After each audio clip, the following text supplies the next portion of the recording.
नमस्कार दोस्तों, आप सभी का बायजूस एग्जाम प्रेप IAS में फिर से बहुत बहुत स्वागत है। आज है बुधवार और रात के 8 बज चुके हैं। जैसा कि आपको पता है, हर बुधवार रात 8 बजे हम आपके सामने आते हैं अंतर्राष्ट्रीय संबंध की साप्ताहिक सीरीज को लेकर के, जहां हमारा उद्देश्य रहता है कि हम चर्चा करें हर उस मुद्दे के ऊपर जो पिछले सप्ताह कहीं ना कहीं खबरों में रहे थे और अंतर्राष्ट्रीय संबंध से जुड़े हुए थे। आपको पता है, ये वही मुद्दे हैं जिनसे जुड़े हुए सवाल आपको GS 2 के मुख्य परीक्षा में देखने को मिल सकते हैं। अगर अभी तक आपने हमारे YouTube चैनल को सब्सक्राइब नहीं किया है तो कृपया करके जल्दी से सब्सक्राइब बटन दबाएं, ताकि अब अगर कभी ऐसा हो कि बुधवार को आप भूल जाएं कि आपको यहाँ पर आना है तो आपको YouTube से नोटिफिकेशन आ जाए। आज के हमारे जो विषय हैं वो आपके सामने आप दिख रहे हैं। हम बात करने वाले हैं सिंधु जल संधि के ऊपर। इंडस वाटर ट्रीटी जिसे कहा जाता है, तो भारत और पाकिस्तान के बीच में एक संधि है। सिंधु नदी और उसके साथ कई और नदियों के जल को लेकर के किस तरह से उनका पानी भारत में रहेगा, कितना पानी पाकिस्तान में जाएगा, इसको लेकर जो संधि है वो खबरों में है। क्यों? कि भारत सरकार ने पाकिस्तान के पास ये नोटिस भेजा है कि हम इस संधि पे कुछ दोबारा से बातचीत करना चाहते हैं। हम कुछ बिंदुओं पर एक बार दोबारा से इस संधि के बारे में कुछ ना कुछ बदलाव करना चाहते हैं। दूसरी चीज जो खबरों में है वो है विश्व आर्थिक मंच, वर्ल्ड इकोनॉमिक फोरम जिसे कहा जाता है, उसकी समाप्ति हुई डावोस में। जैसा कि आपको पता है, हर साल ये मंच लगता है जहां पर दुनिया भर के बड़े बड़े अर्थशास्त्र से जुड़े हुए जो विशेषज्ञ होते हैं वो आते हैं। दुनिया भर के बड़े बड़े वहां नेता आते हैं और बातचीत होती है कि दुनिया की जो अर्थव्यवस्था है आगे आने वाले कुछ महीने सालों में उसको कैसे आगे बढ़ाना चाहिए। फिर हम बात करने वाले हैं पाकिस्तान पर जो आर्थिक संकट आया हुआ है पिछले कुछ महीनों से। केवल श्रीलंका अकेला ऐसा देश नहीं है हमारे आस पड़ोस में जो एक आर्थिक संकट की घड़ी से गुजर रहा है। हम पाकिस्तान के बारे में चर्चा करेंगे कि ये संकट क्यों है, इस संकट के क्या कारण है और उससे निकलने के लिए पाकिस्तान क्या कर सकता है। फिर हम बात करने वाले हैं यूक्रेन की। एक बार फिर से यूक्रेन बहुत समय से गुहार लगा रहा है पश्चिमी देशों से कि उनको अत्याधुनिक हथियार चाहिए, और यहाँ पर आखिरकार जर्मनी और अमेरिका ने यूक्रेन को अपने टैंक देने के लिए सहमति दे दी है कि हाँ, हम आपको अपने टैंक भेजेंगे। तो हम चर्चा करेंगे ये टैंक कौन से हैं जो कि यूक्रेन आएंगे अमेरिका और जर्मनी से, इसका यूक्रेन रशिया युद्ध पर क्या असर पड़ने वाला है, और इन टैंक्स को लेकर के क्या दुनिया भर में कुछ और जानकारी भी है जो लोगों को होनी चाहिए। तो चलिए शुरुआत करते हैं आज के पहले विषय के साथ। पहला विषय, जैसा कि मैंने कहा, वो है इंडस वाटर ट्रीटी का, सिंधु जल संधि। देखिए, जब भारत और पाकिस्तान ये दो अलग अलग देश बने 1947 में, पाकिस्तान भी भारत की तरह कृषि प्रधान देश है, तो वहां भी बहुत बड़ी मात्रा में खेती बाड़ी होती है। अंतर यह है कि पाकिस्तान के खेती बाड़ी का जो उनको पानी चाहिए वो उन नदियों पर निर्भर है जो कि भारत से होकर के पाकिस्तान जाती है। फिर चाहे उसमें सिंधु नदी हो, सतलज है, ब्यास है, झेलम है, चिनाब है, ये सब जो नदियां हैं इन सब पर पाकिस्तान भी निर्भर रहा है। अब जब भारत पाकिस्तान का विभाजन हुआ, पाकिस्तान का ऐसा कहना है पहले कुछ सालों में भारत ने उन नदियों का पानी रोक लिया ताकि भारत पाकिस्तान को मजबूर कर सके अपनी शर्तें मनवाने के लिए। भारत ने जबकि ऐसा कभी माना नहीं। आखिरकार हुआ यह कि दोनों देश 1960 में वर्ल्ड बैंक के पास जाके, वर्ल्ड बैंक एक संधि लेकर के आता है और वर्ल्ड बैंक की मध्यस्थता में दोनों देश एक संधि पर हस्ताक्षर करते हैं जिसमें यह लिखा गया किस नदी का पानी किस देश को मिलेगा। अब उसमें जाने से पहले दो तीन बातें आपको समझनी पड़ेंगी। आप भी जानते हैं, आमतौर पर जब ऐसी कोई संधि होती है, किसी नदी का जब बंटवारा होता है, तो उसमें आमतौर पर वर्ल्ड बैंक नहीं आता है। यह काम वर्ल्ड बैंक का नहीं है। तो पहली बात तो आपको यह जाननी है कि वर्ल्ड बैंक यहां पर बीच में क्यों आया, विश्व बैंक को ऐसा क्या पड़ा था। 1950 के दशक में पाकिस्तान जाता है वर्ल्ड बैंक के पास ऋण के लिए। वो कहते हैं हमें लोन दीजिए। क्यों? क्योंकि हमें बांध बनाने हैं, हमें बिजली पैदा करनी है नदियों से। वहां पर भारत ने आपत्ति जताई कि भैया अब जिन नदियों पर आप बांध बनाने की बात कर रहे हैं वो नदियां तो हमारी हैं। और जब ये आपत्ति शुरू हुई तब वर्ल्ड बैंक ने कहा कि भाई क्योंकि आप हमारे पास आए हो ऋण लेने के लिए, लोन लेने के लिए, तो चलिए हम ही यहां मध्यस्थता कर देते हैं और हम ही दोनों देशों को साथ ला करके ये संधि, एक संधि पर हस्ताक्षर करवाते हैं। अब इस संधि में क्या लिखा है पहले ये समझिए। कुल मिला के 6 नदियों की बात है, सिंधु नदी, झेलम, चिनाब, रावी, ब्यास और सतलज। 6 नदियों का बंटवारा ऐसे किया गया कि 3 नदियों का पानी दे दिया गया भारत को जिनमें है सतलज, ब्यास और रावी, और बाकी 3 नदियों का पानी दे दिया गया पाकिस्तान को, चेनाब, झेलम और इंदस। अब कहने को तो आप कह सकते हैं कि बराबरी का बंटवारा है, 6 में से 3 नदियां भारत, 3 नदियां पाकिस्तान, लेकिन ये इतना बराबरी का नहीं है जितना आपको लग रहा है। जैसे कि ये जो अगर आप 6 नदियों का कुल मिलाकर के पानी देखें, उनमें से जो 3 नदियां भारत को मिली वो उन कुल नदियों के पानी का केवल 20% हिस्सा है। तो भारत को कुल पानी का केवल 20% हिस्सा दिया गया, जबकि पाकिस्तान के पास जो नदियां गई वो कुल मिला के 90% पानी उनके पास है। इसके अलावा भारत को यह अधिकार भी दिया गया कि जो नदियां पाकिस्तान जा रही हैं, सिंधु, झेलम, चेनाब, इनका पानी भी भारत इस्तेमाल तो कर सकता है, लेकिन भारत वो पानी को कहीं मोड़ नहीं सकता, भारत उस पानी की मात्रा कम नहीं कर सकता। तो भारत इस छोटे मोटे चीज के लिए जरूर इस्तेमाल कर सकता है कि भाई ठीक है, आपने वहीं पे छोटा सा ऐसा बांध बना दिया जिससे आप थोड़ी बहुत बिजली बना रहे हैं, लेकिन आप पानी रोक नहीं रहे हैं। तो भारत को यह जरूर कहा गया कि आप इस्तेमाल कर सकते हैं पाकिस्तान की नदियों का, लेकिन उसमें बहुत बड़ी शर्त थी। शर्त यह है, अगर पाकिस्तान को ऐसा लगता है कि भारत जो प्रोजेक्ट बना रहा है पाकिस्तान की नदियों पर, उसमें कोई परेशानी आ सकती है, उससे पाकिस्तान में जाता हुआ पानी कम हो सकता है, ऐसे में पाकिस्तान के पास यह हक होगा कि पाकिस्तान इसके खिलाफ आवाज उठा सकता है। और ये पाकिस्तान हर बार करता है। जब भी भारत ऐसी कोई भी योजना लाने की तैयारी करता है नदियों के ऊपर कि हम यहाँ पे एक बांध बनाएंगे, यहाँ पे हम लोग बिजली पैदा करेंगे, हर बार हमने देखा है कि पाकिस्तान कहीं ना कहीं अपनी आवाज खड़ी करता है कि नहीं, ये तो आप पानी कम कर रहे हैं, ये तो आप ऐसे कर रहे हैं, ये तो आप ऐसे कर रहे हैं। अब हुआ क्या है कि आमतौर पर अगर आप देखेंगे दुनिया भर में तो ऐसी बहुत नदियां हैं जो एक देश से दूसरे देश जाती हैं, उनमें से बहुत सारे देशों ने आपस में संधि भी कर रखी है। आमतौर पर जब ऐसी संधि होती है तो देखा जाता है कि जो देश पहले आता है, जहां पानी पहले आता है, वो हमेशा अपने पास ज्यादातर ताकतें रखता है, और जो निचला देश होता है उसको कम ताकतें दी जाती है। यहां पर उल्टा है। अब आप कह लीजिए भारत ने बड़े भाई होने का कर्तव्य निभाया, या भारत ने अपनी और एक तरीके से उदारता दिखाई कि नहीं ठीक है, आपको जो करना है करिए। तो भारत ने इस तरह की संधि पर हस्ताक्षर किए जो कि सभी मानते हैं कि भारत के पक्ष में नहीं है, जो कि पाकिस्तान के पक्ष में है, और इसीलिए पाकिस्तान इसका गलत फायदा उठाता आ रहा है। अब हुआ क्या? अब हुआ यह है कि पाकिस्तान, जैसा मैंने कहा, हर बात कोई ना कोई विवाद उठा देता है। पाकिस्तान भारत में बनने वाले जितने भी प्रोजेक्ट्स हैं उनमें कोई ना कोई टांग अड़ा देता है। इसीलिए भारत ने आखिरकार पाकिस्तान को नोटिस दे दिया है कि भाई ऐसा है, हम आपको 90 दिन का नोटिस देते हैं। 90 दिन क्यों? क्योंकि संधि में यही लिखा है, किसी एक देश को संधि में कोई भी बदलाव करना है तो दूसरे देश को पहले 90 दिनों का नोटिस देना होगा, और वो 90 दिन के बाद दोनों देश आपस में बातचीत करेंगे, देखेंगे कि क्या हम इसमें कोई बदलाव कर सकते हैं। जैसे मैंने कहा, पाकिस्तान हमेशा से आपत्तियां उठाता रहा है। अभी जो सबसे नई आपत्ति है वो उनकी किशन गंगा परियोजना को लेकर के है।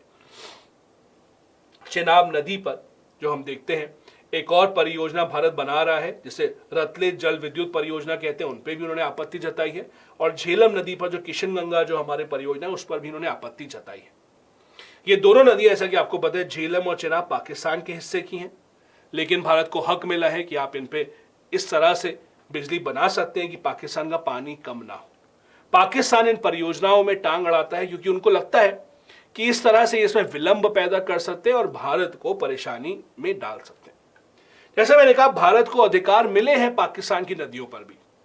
सीमित सिंचाई हम कर सकते हैं उन नदियों के पानी से, हम वाणिज्यिक उपयोग उसका कर सकते हैं, हाइडल परियोजनाएं मतलब कि बिजली बना सकते हैं, और पाकिस्तान को अगर कोई भी आपत्ति है तो ये हमारा अधिकार है और ये हमारा कर्तव्य भी है कि हम उनसे बात करें, हम उन्हें समझाएं कि नहीं, हम इसका गलत तरीके से इस्तेमाल नहीं कर रहे हैं।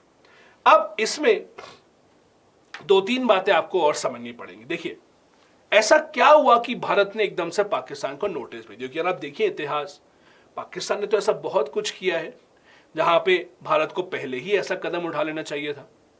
एक के बाद एक आतंकी हमले, एक के बाद एक भारत के खिलाफ साजिश करना। अब ऐसा क्या हुआ? देखिए, ये जो संधि है इसमें लिखा गया है कि अगर दोनों देशों में से किसी को कोई आपत्ति है कि दूसरा देश बात नहीं मान रहा है, तो ऐसे में 3 विकल्प दिए गए हैं। कौन कौन से 3 विकल्प है? देखिए, पहला विकल्प यह है कि दोनों देश अपने अपने प्रतिनिधि लेकर के आएंगे और आपस में बातचीत करेंगे।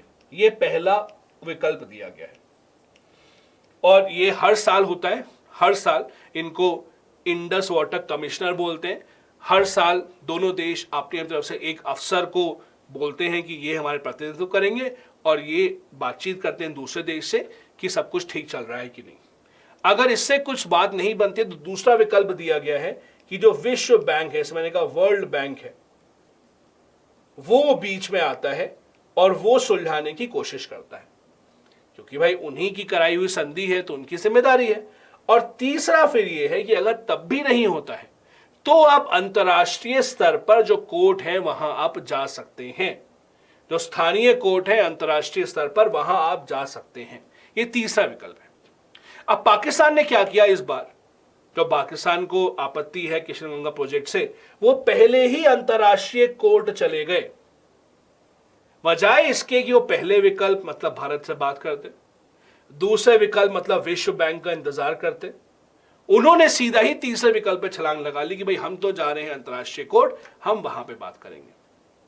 भारत ने कहा है कि अगर आप संधि को ध्यान से पढ़ें तो आपको पहला और दूसरा विकल्प पहले अपनाना है, वो दोनों असफल रहे तो आपको तीसरे पर आना है। लेकिन पाकिस्तान ने ऐसा नहीं किया, और जब पाकिस्तान ने ऐसा नहीं किया तो भारत ने कहा कि ठीक है, अगर ऐसी ही बात है तो फिर हम भी इस संधि पे दोबारा अब विचार करना चाहेंगे। तो अब 3 महीने का हमने जो उनको एक नोटिस दिया है उसकी शुरुआत हो चुकी है। इसको देखने के 2 तरीके हैं।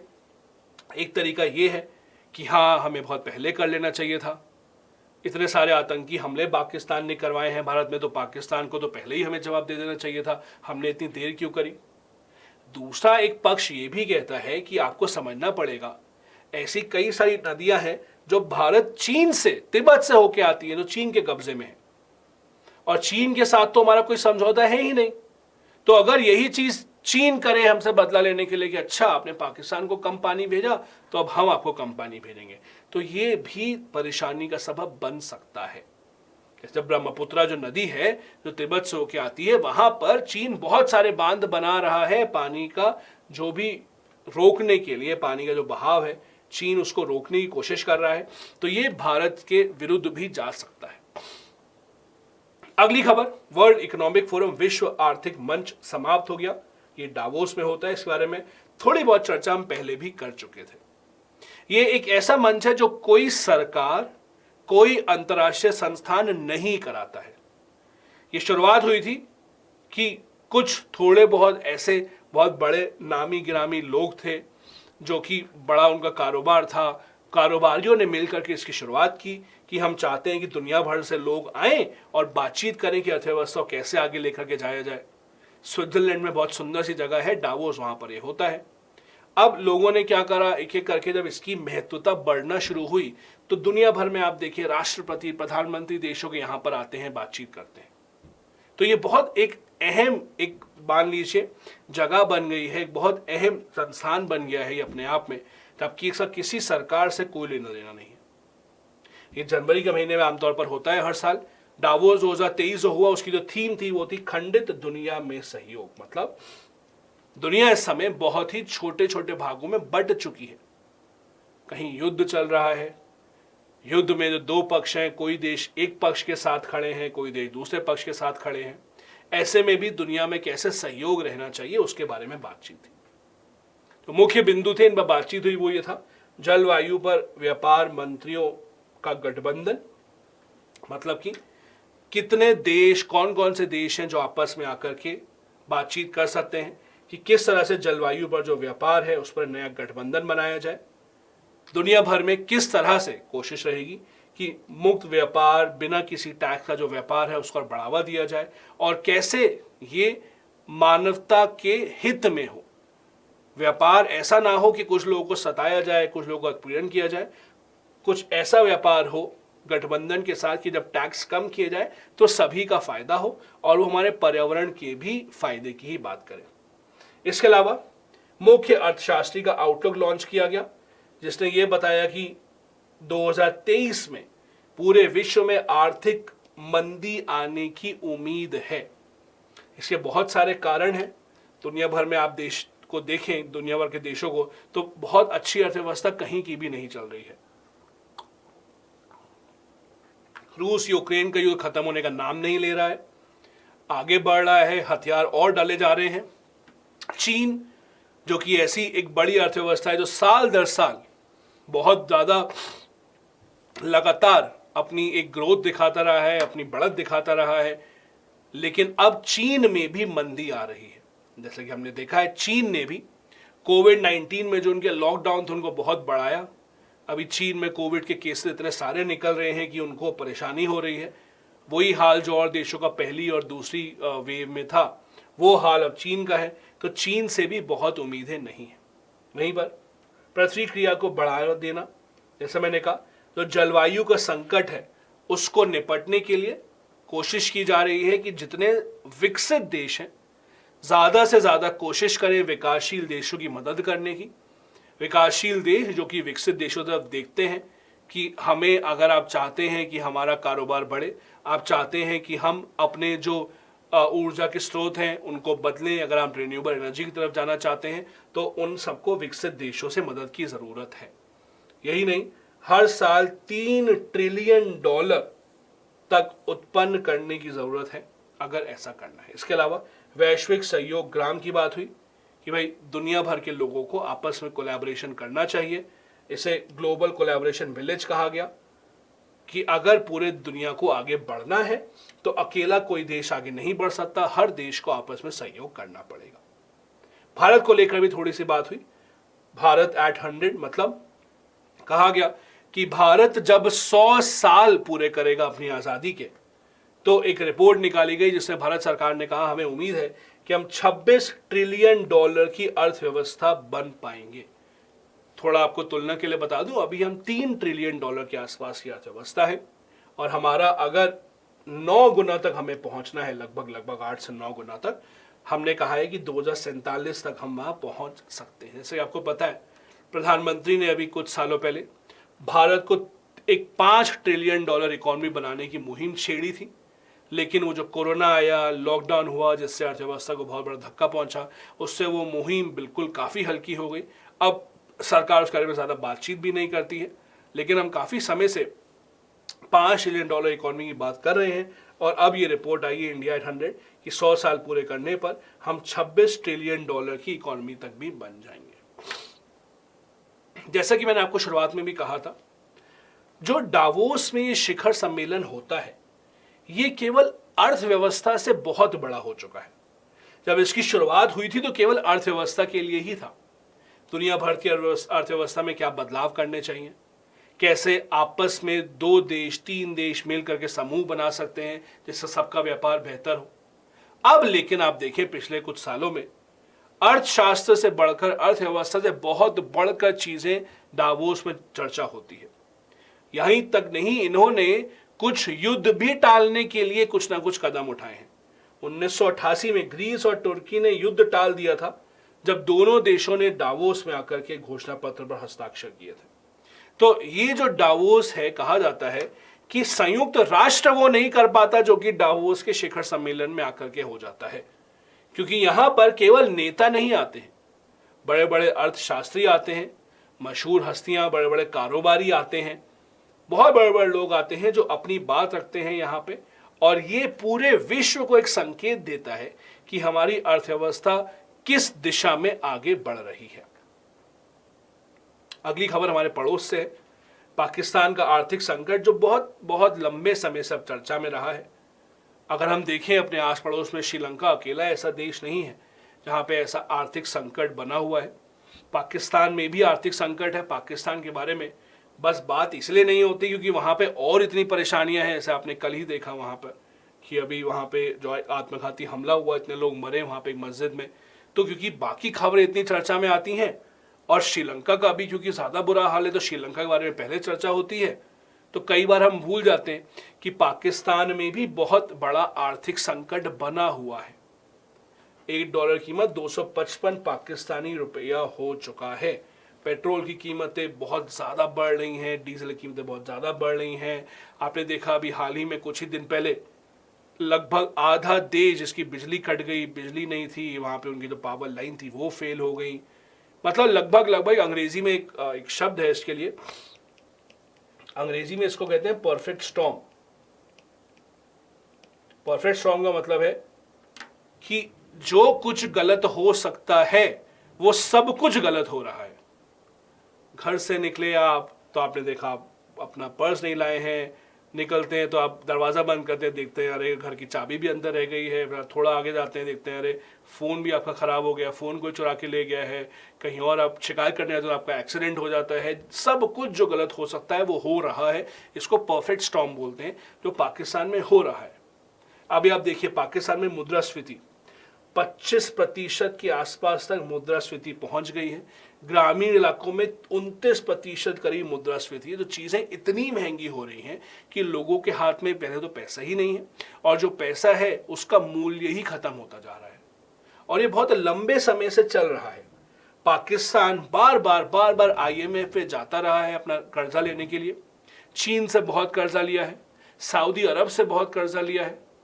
अभी आप देखें हाल ही में ये खबरें आई थी कि जब पाकिस्तान के प्रधानमंत्री अमेरिका या कहीं और जाते हैं तो अपने हवाई जहाज पे भी नहीं जाते, वो सऊदी अरब से बोलते हैं भाई अब हवाई जहाज दे दीजिए सर, अपनी सरकार का हमें जाना है अमेरिका, तो वहाँ से हवाई जहाज आता है इनको अमेरिका लेकर के जाने के लिए। तो देखिए कितनी बुरी हालत है इस समय। यही नहीं, इस समय आप देखें तो देश के बाहर भी पाकिस्तान को कोई बहुत अच्छी निगाह से नहीं देख रहा है। हम पहले भी चर्चा कर चुके कैसे FATF में पाकिस्तान को बहुत लंबे समय तक ग्रे सूची में रखा गया। अब उन्हें निकाल दिया गया ग्रे सूची से, लेकिन बहुत समय तक वो ग्रे सूची का हिस्सा रहे, जो कि ये दर्शाता है कि या तो उनके यहाँ पे जो पैसा है उसका दुरुपयोग हो रहा है, सरकार रोक नहीं पा रही है वो पैसे को आतंकवादियों के हाथ में जाने से, और इसीलिए अंतर्राष्ट्रीय संस्थान भी कहीं ना कहीं कतरा रहे हैं पाकिस्तान को कोई भी लोन देने से। इसीलिए पाकिस्तान में विदेशी मुद्रा की कमी है, खाद्य संकट है, गेहूं चावल सभी चीजें बहुत महंगी हो गई और आतंकवाद तो एक तरीके से एक परछाई बन चुका है पाकिस्तान की। कितनी भी वो कोशिश करें आतंकवाद से पार नहीं पा रहे हैं। और अभी भी आपने देखा जो मैंने कहा इतना दुखद हादसा, इतने लोगों की जान गई, अभी जो आत्मघाती हमला वहां पर हुआ। अब देखिए जितने भी, एक ये पाकिस्तान की बात नहीं है, ये ज्यादातर लोकतांत्रिक देशों में एक बहुत बड़ी कमजोरी रहती है। लोकतांत्रिक देशों की कमजोरी ये है कि जब सरकार कोई सत्ता में आ जाती है, उन्हें पता है कि अगर मुझे सत्ता में रहना है या मुझे अगला चुनाव जीतना है, उसका सबसे आसान तरीका ये है कि लोगों को कुछ फ्री का दे दो और खुश कर दो। इससे आसान तो कुछ भी नहीं है। जब कोई नेता बोलता है मैं आपको ये फ्री में दे रहा हूं, ये फ्री में देता हूं, तो वो नेता अपनी जेब से थोड़ी पैसा देता है भाई। उस नेता की तो जितना वेतन है वो उसको आएगा ही आएगा, उस नेता को जितने पैसे मिलेंगे वो मिलने ही मिलने हैं। अगर कोई चीज मुफ्त में दी जाती है नागरिकों को, तो वो नागरिकों का ही जो टैक्स का पैसा है उसी से आपने उनको मुफ्त में चीजें दे दी। तो आखिर में आप जो उधार ले रहे हैं या आप जो घाटे में जा रहे हैं, वो आपकी सरकार ही घाटे में जा रही है। और लोकतांत्रिक देशों में ऐसा होता है कि सबसे आसान तरीका है ये। जब इमरान खान थे प्रधानमंत्री, अब वो कहते हैं भाई मैंने नहीं किया, मेरे से पहले वालों ने किया, लेकिन सत्य है कि सब ने किया। इमरान खान भी थे प्रधानमंत्री। तो जब इतनी परेशानी है आपकी देश में, IMF से आप लोन पे लोन लिए जा रहे हैं, पैसे आपके पास नहीं है, तो ऐसे में आप क्या करेंगे? क्या आप पेट्रोल के दाम आधे कर देंगे कि यार नहीं पेट्रोल सस्ता करता हूं, आधा कर दूंगा पेट्रोल, तो लोग खुश होंगे, लोग मुझे वोट देंगे? या आप लोगों से बोलेंगे भाई पेट्रोल जितने का आ रहा है, जो कीमत है उतने ही आपको देने पड़ेंगे, नहीं देंगे तो सरकार ही नहीं चल पाएगी, देश ही नहीं चल पाएगा। तो ऐसे फैसले लेते हुए सरकार सोचती है कि भैया हमें वोट किससे मिलेंगे, वो फैसला लिया जाए। तो वोट तो इससे मिलेंगे, आप चीजें सस्ती कर दीजिए। तो इमरान खान के समय एक के बाद एक हर चीज सस्ती कर दी गई, ये दाम आधा, वो दाम आधा, तुम टैक्स मत दो, तुम टैक्स मत दो, जिससे कि वो बहुत ज्यादा एक तरीके से चर्चित हो गए, बहुत ज्यादा मशहूर हो गए कि अरे ये बड़ा अच्छा इंसान है, ये तो देखो गरीबों की सोचता है।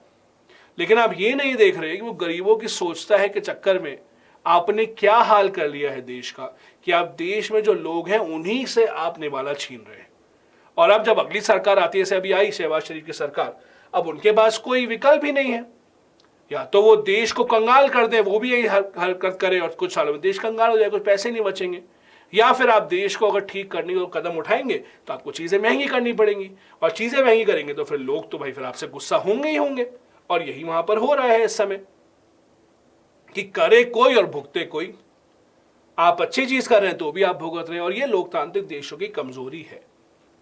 कुछ और भी कारण है, कुछ कारण जिन पर और जिनको आप कह सकते हैं कि उनकी खुद की बेवकूफ़ी, लेकिन कुछ कारण ऐसे भी जो उनसे परे हैं, जिन पे उनका कोई भी काबू नहीं है। जैसे कि 2022 की जो बाढ़ आई, बहुत बहुत बहुत भयावह बाढ़ थी, आप सबने देखा होगा, अभूतपूर्व नुकसान हुआ, $3 बिलियन का नुकसान कहा जाता है हुआ। 80 लाख लोग के आसपास थे जो विस्थापित हुए। बहुत सारे ऐसे घरेलू उपज हैं जिनको की पूरी तरह तबाह कर दिया गया, पूरे बुनियादी तरीके से ढांचे नष्ट हो गए। तो शुरुआत करनी है शून्य से।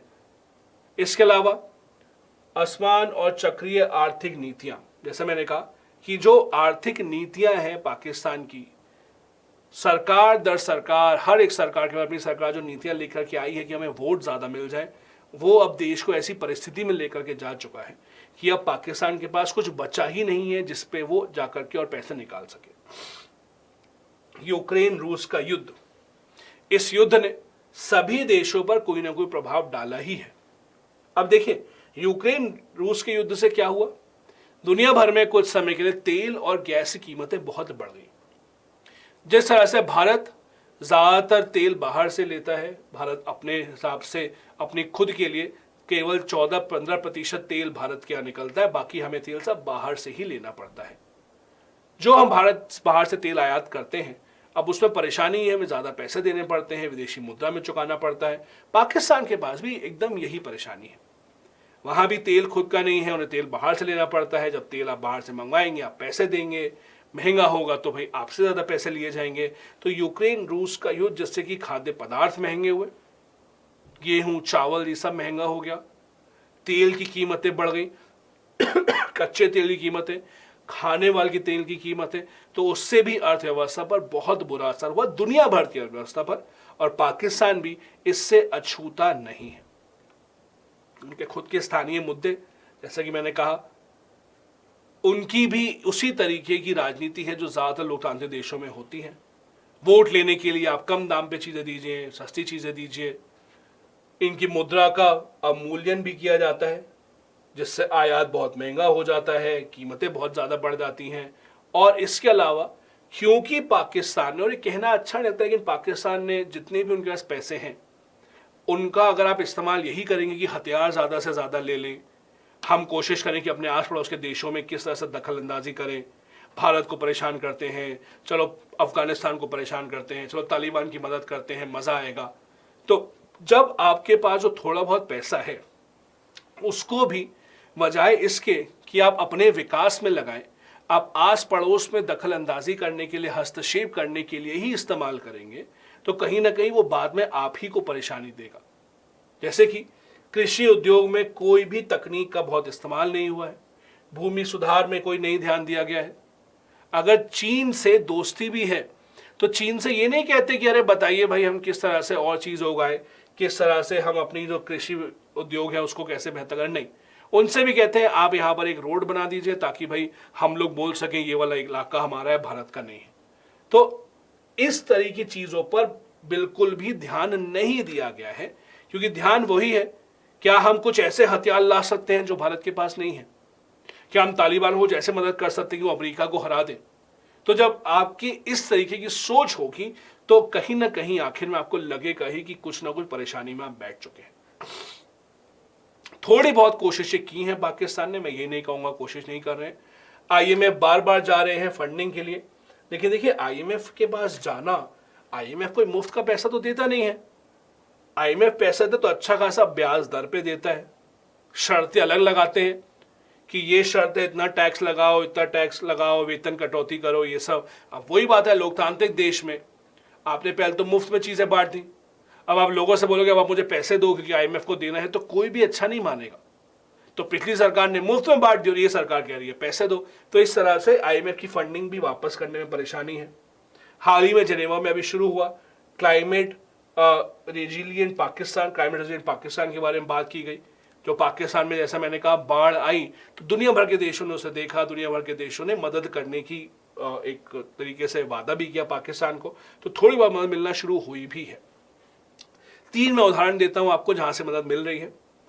हाल ही 2023 के अमेरिकी बजट में पाकिस्तान को अपनी सीमा सुरक्षा बढ़ाने के लिए एक धन की बड़ी राशि की मंजूरी दी गई है। परेशानी ये होती है कि जो राशियां इनके पास आती हैं, भ्रष्टाचार की कमी वहां भी नहीं है, तो वो राशियों का इस्तेमाल गलत जगह ही होता है, ज्यादातर ऐसा देखा गया है। सऊदी अरब पहले भी काफी बार उनको उधार दे चुका है। पाकिस्तान ने फिर से एक साल में कम से कम अरब साम्राज्य से दूसरी एक बार फिर से उधार लेने के लिए प्रस्ताव रखा है, अभी तक उसकी मंजूरी नहीं मिली है। चीन हमेशा से दोस्त रहा है, लेकिन अभी चीन बहुत ज्यादा पैसे नहीं दे रहा है। चीन जब पैसे देता भी है तो कुछ ना कुछ बनाने के लिए देता है, ऐसे नहीं देता कि आप लो और लोगों पे खर्च कर दो अपने मुफ्त के, नहीं। चीन कहता है रोड चाहिए वो बना देंगे, हाईवे चाहिए वो बना देंगे और फिर बाद में उधार बांट देना। लेकिन ऐसा मैंने कहा, चीन भी जब उधार देता है तो उनकी जो ब्याज दर होती है वो दुनिया भर में आपको और जगह से जो उधार मिलेगा उससे ज्यादा ही होती है। तो चीन का उधार लेना बहुत आसान है, उसके वापस देना काफी कठिन माना जाता है। अगला मुद्दा इस बारे में हमें चर्चा करनी है, वो ये है कि आखिरकार यूक्रेन की बहुत सारी गुहार लगाने के बाद अमेरिका और जर्मनी अपने बहुत ही अत्याधुनिक टैंक जो हैं वो यूक्रेन को भेजने वाले हैं। यूक्रेन कहता है कि इन्हें टैंक की हमें जरूरत है क्योंकि ये बहुत तेज गति से चलते हैं और ये हमें निपटने में मदद करेंगे।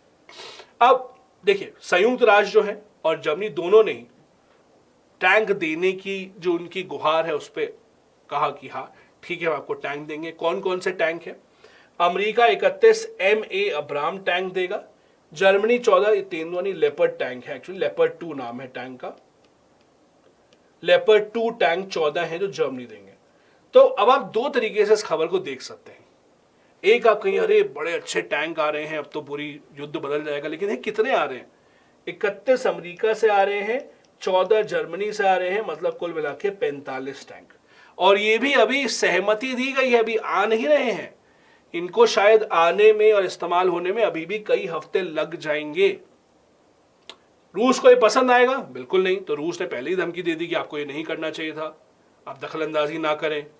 और उन्होंने ये कहा कि ये जो टैंक है वापस भेजें क्योंकि आपके पैसों की बर्बादी होगी, क्योंकि जैसे हमने पहले टैंक जलाए हैं ये भी वैसे ही जल जाएंगे और ये बहुत महंगे हैं। तो रूस की ये चेतावनी है, अगर आप नहीं चाहते आपका पैसा वेस्ट हो टैंक से तो आप इसको वापस ले करके जाएं। अब जैसा मैंने कहा, अमेरिका के जो टैंक हैं और जो जर्मनी के टैंक है, दोनों ही पूरे विश्व के सबसे अत्याधुनिक युद्ध टैंक में से एक माने जाते हैं। अमेरिका का जो ये टैंक है 1980 में पहली बार अपनी सेना को दिया गया था। 67 टन का वजन है इसका, चालक के साथ 4 कर्मी यहां पर आ सकते हैं। और यही नहीं, इसके पास एक अपना कवच है जो कि इसको आग से भी बचाता है। एक टैंक की सबसे जो कमजोर चीज होती है वो ये कि बहुत गति से वो चल नहीं सकते क्योंकि बहुत भारी होते हैं। लेकिन यहां पर ये जो टैंक है ये 67.5 किलोमीटर प्रति घंटा की रफ्तार से चल भी सकते हैं। यही इनकी बहुत बड़ी खासियत है। मशीन गन तो है ही, हथियार तो है ही, लेकिन पहली बात आग से बचाते हैं और दूसरी बात इनकी गति बहुत तेज है। क्या इनका युद्ध पर बहुत गहरा असर पड़ने वाला है? देखिए, जैसे मैंने पहले भी कहा, यूक्रेन और रूस के युद्ध में यह देखा गया कि टैंक बहुत असरदार साबित नहीं हो रहे हैं। उल्टा अगर देखा जाए तो टैंक तो गलत साबित हो रहे हैं, क्योंकि टैंक हल्के चलते हैं तो दूसरी जो तरफ से सेना है वो उन पर बहुत आराम से निशाना बना सकती है। विशेषज्ञों का कहना है कि अभी जो टैंक देने की केवल घोषणा हुई है और कई महीने लग सकते हैं कि युद्ध के मैदान पर इन्हें पहुंचने से पहले। लोगों का यह भी कहना है कि अगर अमेरिका जर्मनी को मदद करनी थी तो टैंक के बजाय उन्हें और तरीके के हथियार देने चाहिए थे, तो इतना असर शायद नहीं होगा। वहीं दूसरी तरफ यह कहना है कि असर होगा। क्यों? अगर आप यूक्रेन का जो दक्षिणी इलाका है उसे देखें, जो सपाट है, यहाँ पर टैंक चल सकते हैं। देखिए टैंक वैसे भी ऊंची नीची जगह पे पहाड़ों पे तो नहीं चलेंगे, तो सपाट इलाका है वहां चल सकते हैं। वहां पर क्या किया है, रूस ने खाई बनाई है, कई कई छोटे छोटे बंकर बना दिए हैं जहां पर आमतौर पर वाहन नहीं जा सकते, टैंक वहां पर जा सकते हैं। तो टैंक यहां पर आपको बहुत ज्यादा मदद करेंगे। सबसे अच्छी बात यह है, ये रूस के पास जितने भी टैंक हैं उनसे कहीं बेहतर ये टैंक है जो अमेरिका और जर्मनी ने भेजने के लिए कहा है। अब जैसा मैंने कहा कि बहुत बड़ी घोषणा है, चर्चा बहुत हो रही है, लेकिन कुल मिला के कितने हैं? कुल मिला के 45 ही टैंक हैं। यूक्रेन ने पश्चिमी देशों से 300 टैंकों की मांग की थी और अभी भी जितने भी टैंक आए हैं, पोलैंड भी वैसे आप देखिए तो बहुत ज्यादा कोशिश कर रहा है मदद करने की।